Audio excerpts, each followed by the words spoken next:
Hi guys. Okay, so it's another one of those days where I just don't feel like putting makeup on. So I did do my eyebrows though with this stuff called eyebrow tattoo. They look pretty good, I think, right? Woohoo! Anyway, I was just in a mood. I didn't feel like doing it, and I'm so sleepy and I can't sleep.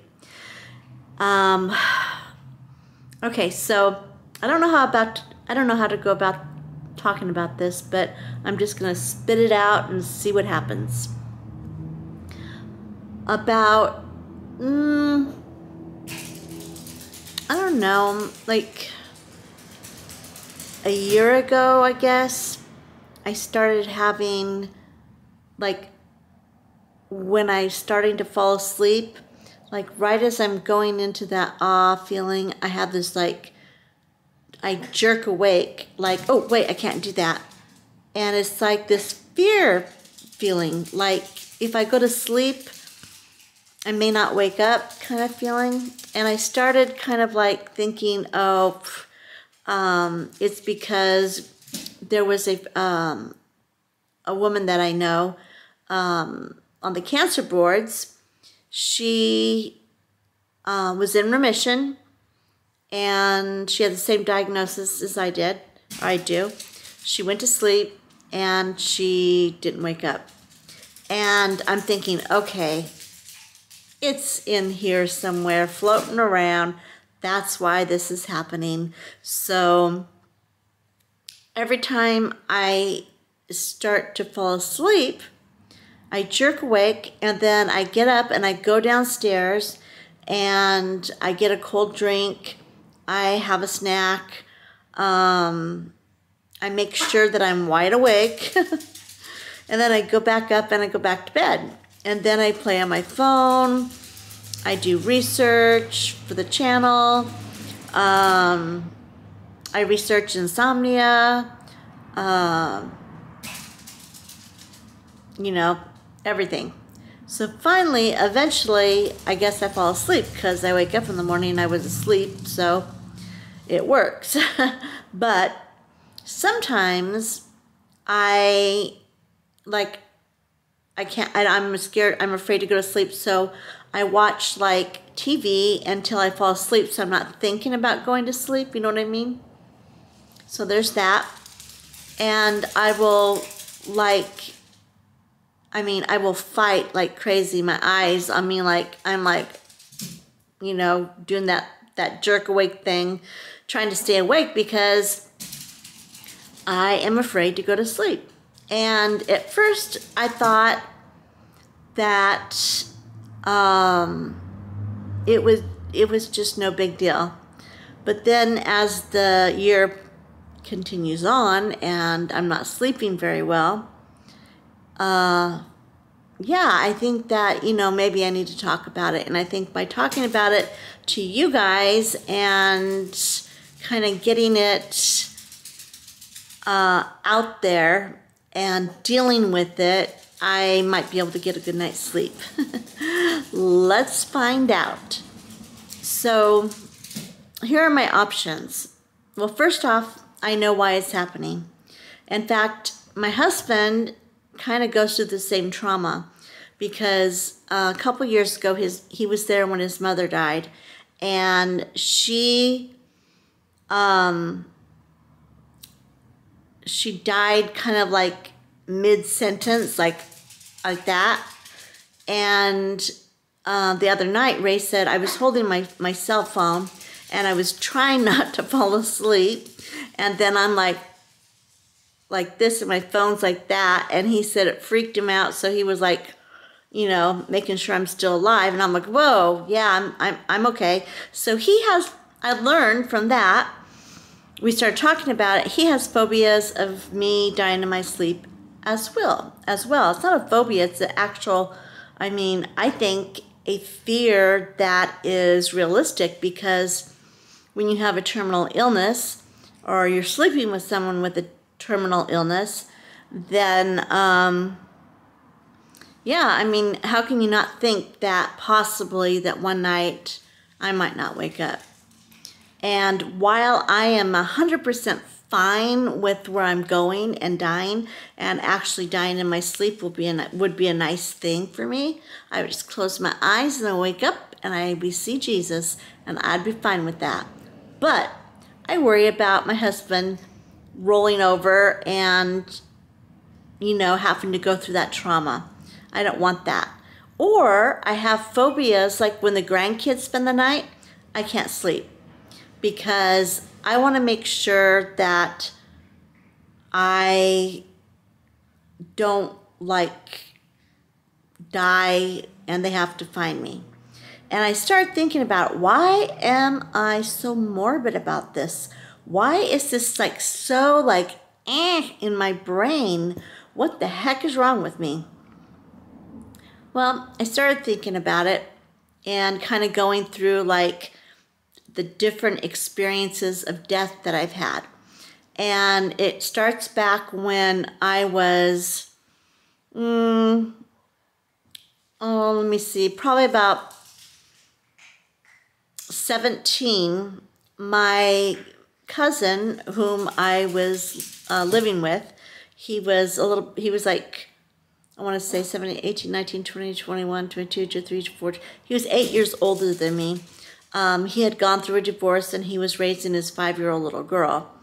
And I was getting ready to go to college, and I was moving into my aunt and uncle's house and going to help him with his daughter in exchange for a place to live that's closer to my college.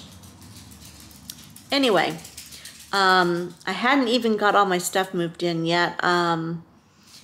It was like, I want to say like a week before I was planning to stay there permanently. And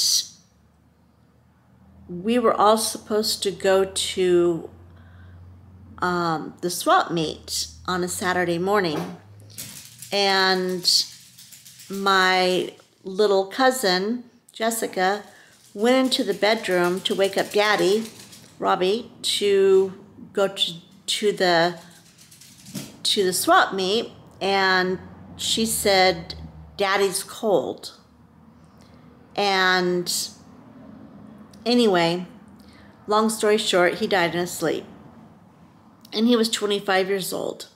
And the reason he died in his sleep is he had been in a car accident like 4 or 5 years before, no, 3 years before that, and he had had a brain injury, which caused scar tissue, which caused seizures, caused epilepsy. And so he had a seizure in his sleep, and he died very unexpectedly, just suddenly, and it was so traumatic on our family. I mean, all of us, we're very, very close, and it was just horrible. And for his daughter, I mean, that was just like, you know, very hard. So that was one thing I could think of that might kind of feed my subconscious with the fear of dying in my sleep. Now, not the fear of dying, but just the fear of dying in my sleep. So make sure you got that part. So there's that. Well then, 15 years later, my little cousin Jessica, who was 5 at the time, at 21, she caught a cold and turned into bronchitis, and she died very suddenly.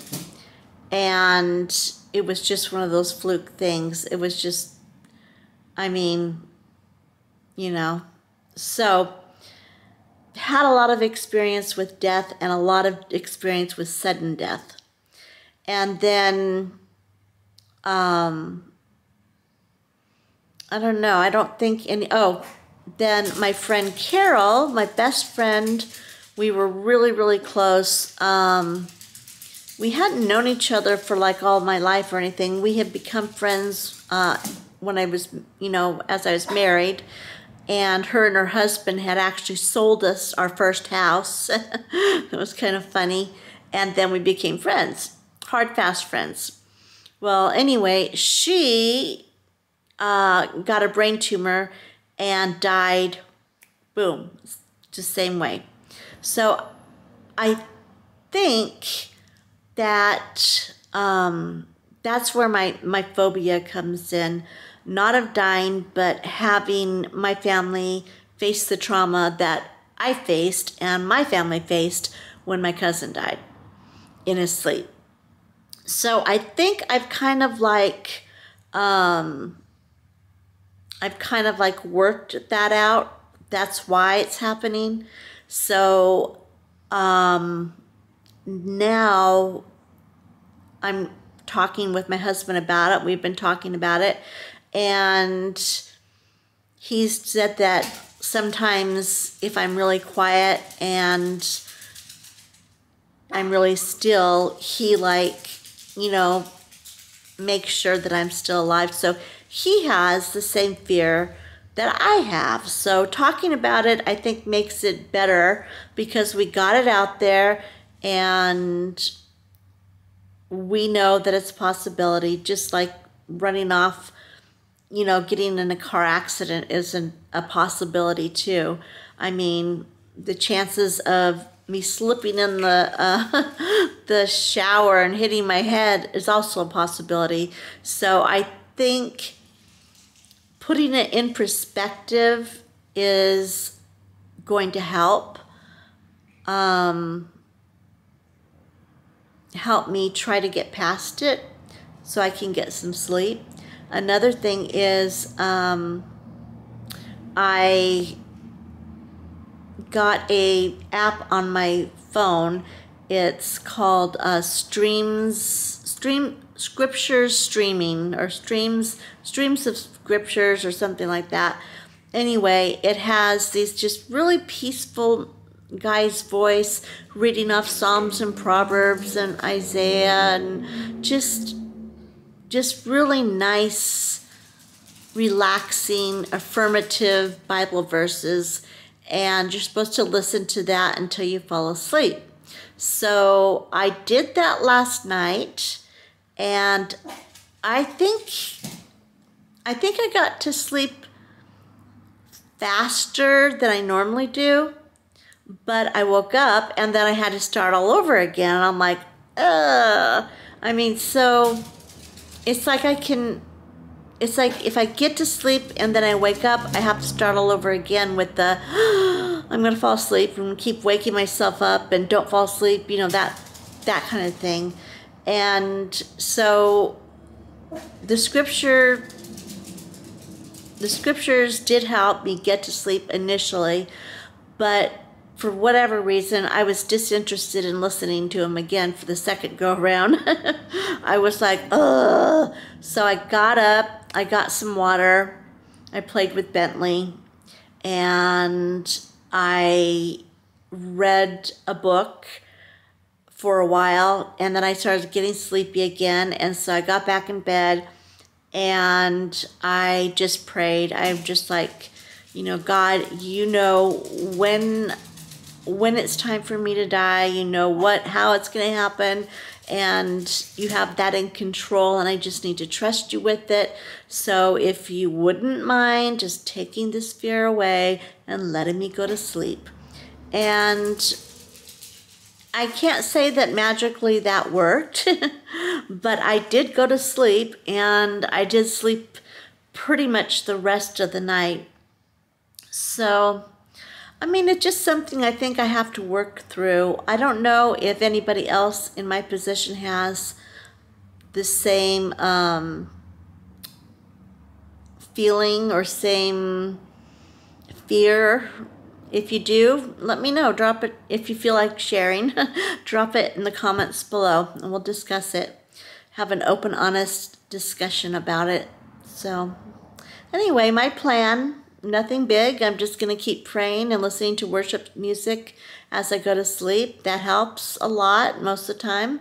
And I think when I do wake up and I'm afraid to go back to sleep, I think getting up and doing something, not just laying there and dwelling on it, I think that is a good thing. So I'll do that. But for the most part, I mean, maybe after I've talked about it, I've put it out there, I've kind of figured out where it came from. I can maybe now get some sleep. I don't know, I hope so. So anyway, that was my thoughts for the day. Nothing really earth-shattering, and it was more for me than it was for you guys. So anyway, all right, you guys, I'm gonna sign off, and I will see you on, oh, hey, Friday night, I'm going to do a live stream and hang out with y'all. So it will be 5 o'clock Pacific Standard Time. So I know everybody's at a different time zone. So I'm gonna try to do like a live stream every other week or every week, however I can manage. And I'll do it at different times so we can hit different time zones, so I can, you know, hang out with everybody and not leave anybody out. So I will see you first off. Hopefully we can chat it up on Friday, and then on Sunday I have a very special treat for you guys, so don't forget to tune in on Sunday too. And I am signing off, you guys. I love you all. And if you are not following my journey, and if you want to hit that subscribe button, right now would be a really good time to do it. So hit the subscribe button, follow my journey, join the family. We have the best family here. It is the best. So I'm going to stop jabbering because I'm really tired now, and I will see you guys later on Too Cute for Cancer.